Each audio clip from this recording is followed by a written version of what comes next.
Hey, Fanboy Nation. This is your pal Daffy Duck, and you're watching. We're watching Fanboy. A fanboy, etc. Fanboy Nation. Dot, I assume Tom.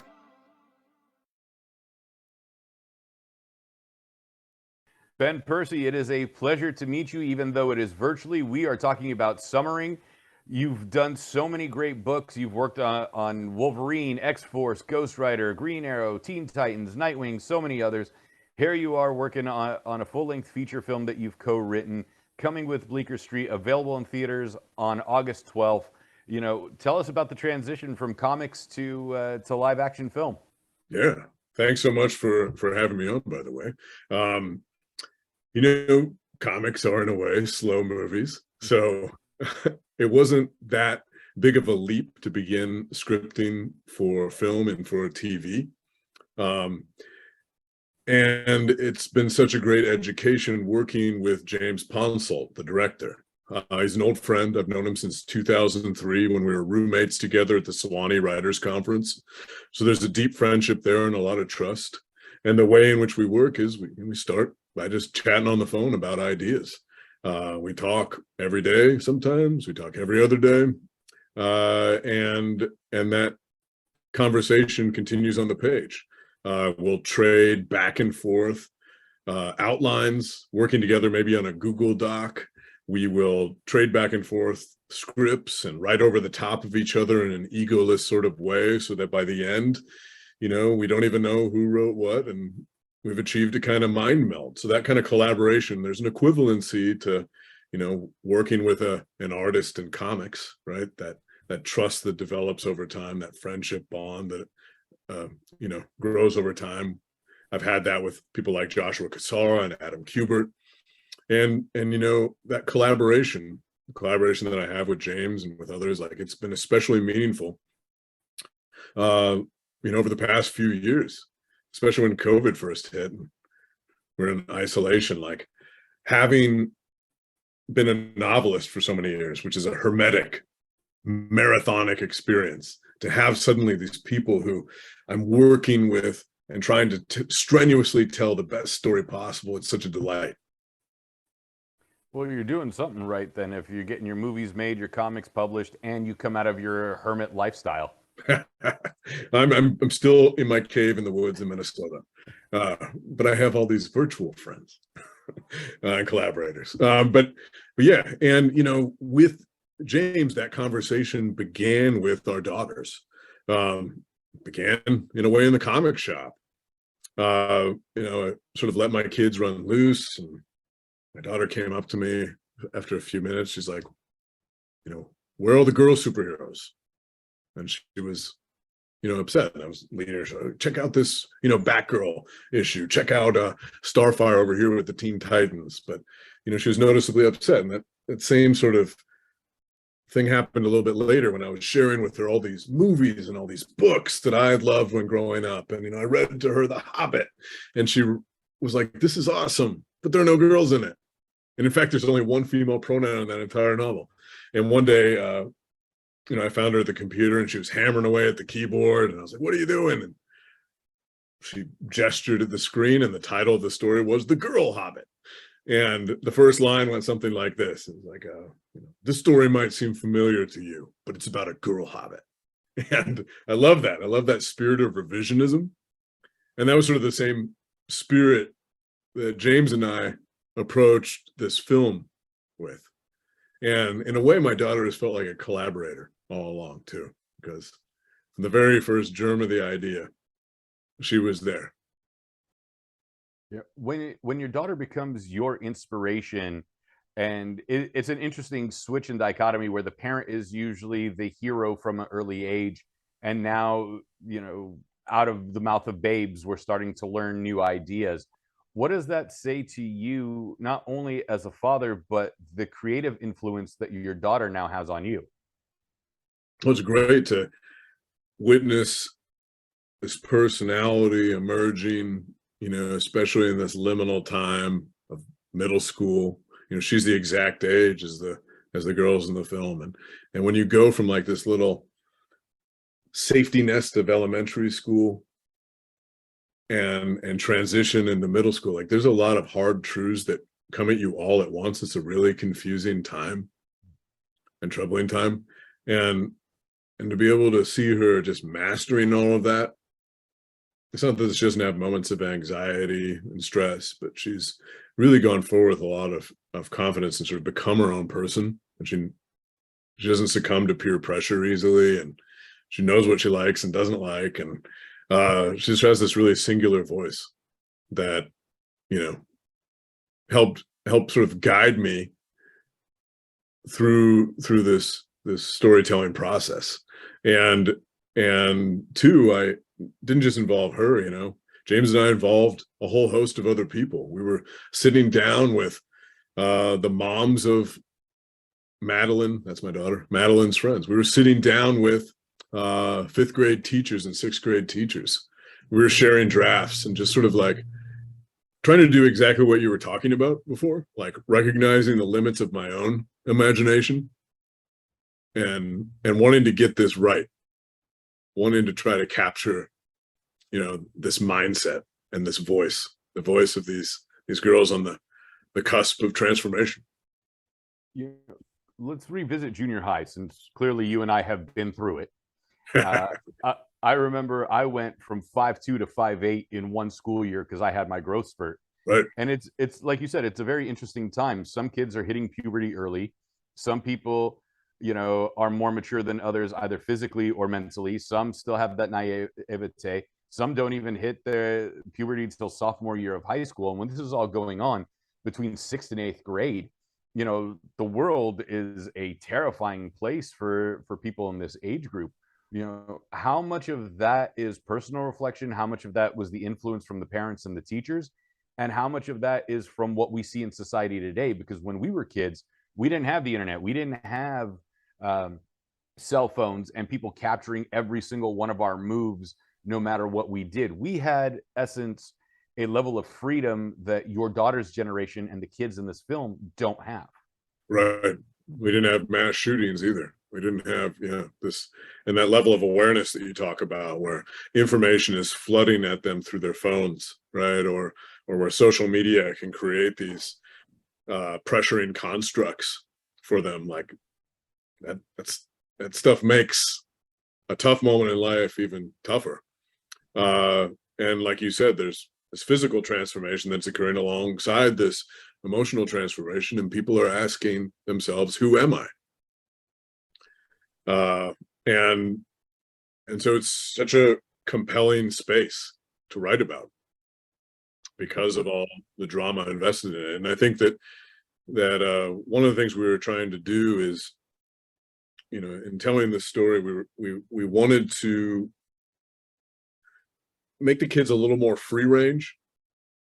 I grew up in the 80s, and you'd leave sometimes at dawn, you'd drink out of the garden hose, you'd,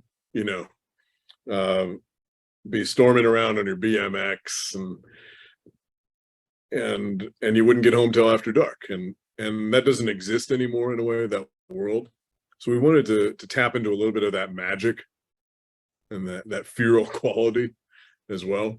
And so you have like these moments with the parents, where the parents are trying to rein the kids in and be there for them, but then they sort of break away and they go on this quest over the course of the weekend, and the cell phone, gets tossed aside and actually run over by a car, and their imaginations take over, so that at times you're not sure what's actually magic, fantasy, and what's real. And they just sort of experience this last gasp of childhood before running up against the hard truths of what might await them when growing up. It seems interesting that there's always this level of nostalgia throughout the ages. When you're in junior high, there's this weird nostalgia for elementary school. When you're in high school, you remember junior high. When you get to college, you remember high school. And now that you and I are adults, there's this weird nostalgia for the 80s and 90s. The 80s are having a moment for sure. What was that about the 80s? I said the 80s and 90s are having a moment for sure. Yeah, it's weird just to see shows like Stranger Things.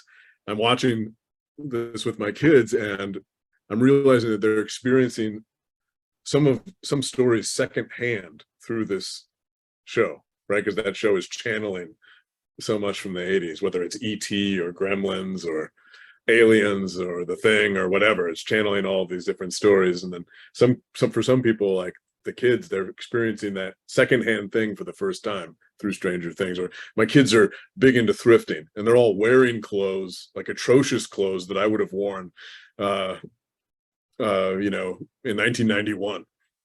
So your kid's got the parachute pants with all the zippers on it and everything. Bugle boy pants with all the zippers on it. Yeah, no parachute pants, thankfully. There's a photo of you somewhere. I had them. Yeah. As everything continues to move forward, and the kids themselves in Summering are enjoying life, but there's the fear of the unknown, yet the embracing of it as well. And we lived through that the last 2.5 years. Right. I don't know in the frozen tundra that you're in if it's a shutdown, but California is playing Chicken Little, and we're very much the sky is falling in certain parts of the state. And then Florida is Tigger, and it's like, look, we gave you the 2 weeks, we're open, deal with it. Right. What does that say about embracing that fear, not only in your writing, but seeing the kids that perform in the film, and then your own children in real life, where art imitates life or life imitates art in this instance?